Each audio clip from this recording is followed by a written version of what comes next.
Hi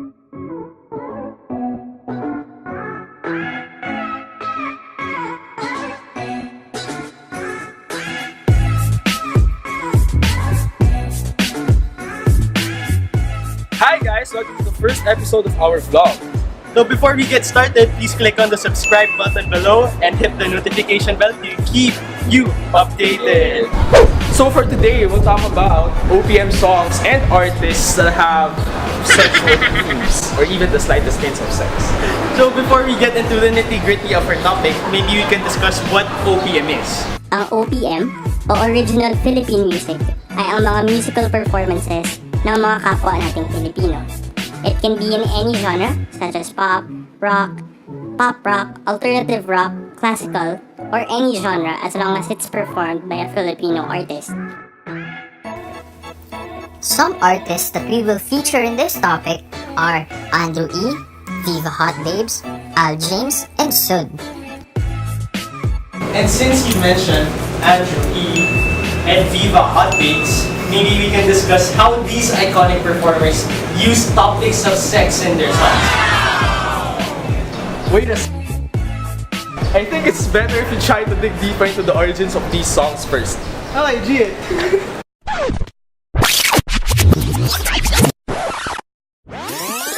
I signed Proclamation number 1081, placing the entire Philippines under martial law.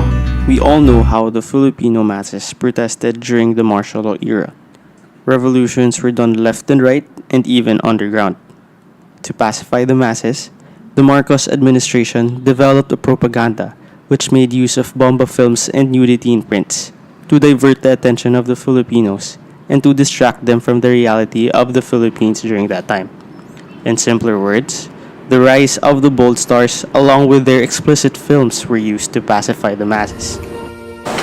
According to Isagani Cruz, ang kabasusan ng mga Pilipino, not only are these bomba films widespread in mainstream TV, there are also videotapes distributed in other countries as well.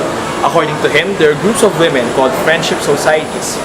And there are businessmen who take advantage of these women to pimp them out other men, their patrons, whether Filipinos or not.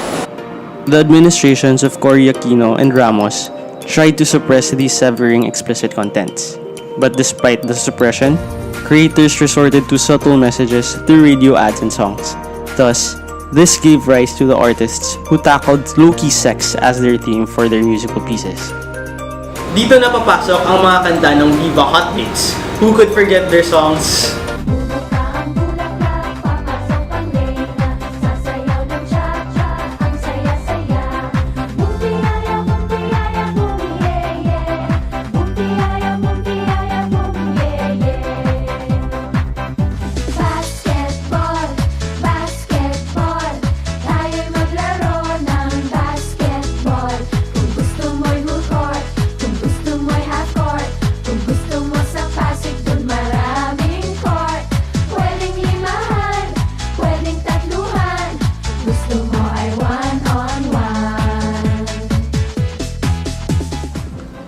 The Viva Hot Babes song Bulaklak is filled with references to the female genitals.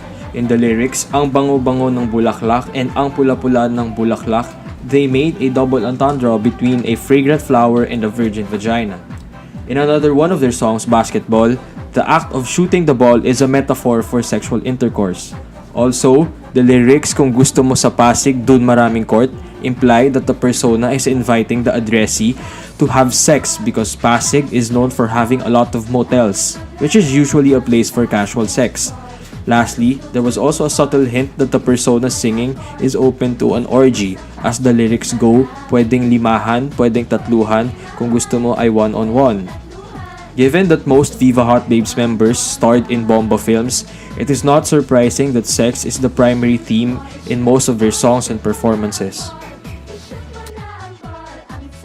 Well, CJ, you're not a 90s kid if you haven't danced or even sang along to these songs. Well, I remember when we were children, like these songs were, well, they had a very happy vibe, like they were very upbeat. But as children, we didn't even know how or what even basketball meant. Basketball is a game, basketball. So like now that we're grown up, I don't even know how or why our parents allowed us to listen to those songs anyway. Yeah. I would say that these songs were used as propaganda during the martial law era. How so? Well, they used the pleasure of sex as a tool to distract the people from the atrocities and everything bad that's happened during the time. Aside from the other forms of media, we can see how the songs of Viva Hot Babes gives us a different perspective on women objectification. With their songs, we can also feel the low-key subtleness or the desire of women on sex. I've actually read an essay by Isagani Cruz, and he said, kung babae ang nagbabasa, ang pinapalagay na kamalayan ng babae ay kamalayan ng lalaki.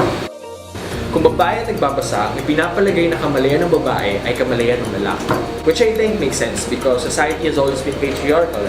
And it's not only our consciousness that builds our culture, but also our practices and traditions that we have formed over the years. Aking mani di ko pa nahalikan when the night has come. Yeah, at pinatay ang ilaw. O madalas lumalabas banyo queen. Si Oliva yung sinabari, pero siya'y bitin pa rin. Siya'y bitin pa rin. Gusto niyang lagyan ng magarin para aking lasapin. Aking lasapin.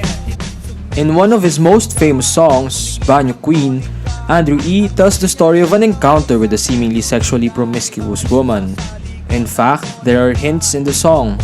For example, the mention of Malate can allude to the Malate of the 1990s, which was the red light district of Manila at the time. This could mean that the female persona in the song is a prostitute. Also, the mention of ménage à trois or household of three is very telling of the sexual activity that the woman engages in. For example, threesomes or three-way relationships. Lastly, the lines madalas lumalabas banyo queen and madalas lumalabas kay banyo queen mean two things. First, the woman goes out a lot to have sex, and second, it can refer to the frequent vaginal discharge during sex. Well, CJ, I just realized it's very concerning that we grew up to these songs. We listened, or we were forced to listen to these songs without even knowing their true context when we were children. Oo nga and because listening to mainstream music doesn't really have an age requirement. Everyone and even the children gets access to these songs. Like, they get Internet. to hear how the sexual innuendos are used in the songs. And with that, we can also hear it in the TV ads, commercials, even in the radio. That's true. And it's so accessible to everyone. I think the most concerning part of it all is how it shaped our generation thinks and how it became embedded into the consciousness of the youth. Actually, there are a lot of forms of how sex is used in mainstream music, but we don't really have the time to tackle all of them. Now, moving on to the next part of our discussion, we had the OPM independent artists. As much as mainstream OPM loved sexual themes, there were also independent artists that used sexual innuendos in the lyrics of their songs. First up, Al James. Now, let's listen to his song, Ngayong Gabi. Yeah, ikaw na lang ang katabi ngayong gabi. O pwede tayo magpabaga pag nalalamig. Dumag-dumag na kasi hindi buong gabi. Maghanap kasi ng tama ang nagkamali. Pagod ka na ba at sawa ka ng masaktan? Sagad na sagad, halika't sindihan ko na yan. Manood tayo hanggang umaga ng pelikula na gusto. Rhyming of the word gabi with gabi. Both of his songs shown ooze of sex. Not just hints, but actual descriptions of what he wants to do with the girl he would be sleeping with. In Pahinga, he says there that sagad na sagad, halika't sindihan ko na yan. And in Ngayong Gabi, he says pwede na tayong magpabaga pag nanlalamig o magdamag na kasindi buong gabi. A common theme in these lyrics is how something associated with hotness, heat, or fire refers to something sexual. By definition, hotness can also mean a state of sexual arousal. As we can see in Al James' songs, he's very similar to our mainstream artists in the way that the sexual innuendos were also subtly inserted in his songs. Now, we have reached our final artist for today. Here's Sud and their songs, Milky. You got a little bit of sex sex and you, and it's all I wanna do. Girl, you're all I wanna do. Playing harmonies on your skin. Ooh, you silk like hips, those conscious lips, as sexy as can be.